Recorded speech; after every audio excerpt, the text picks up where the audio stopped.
Jowai today joined with the rest of the country to celebrate the 73rd Republic Day.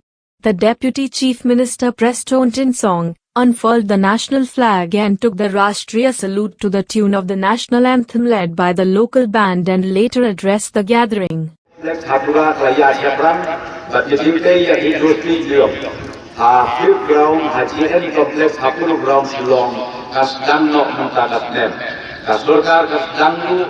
Program kentiu yang sama.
Thank you.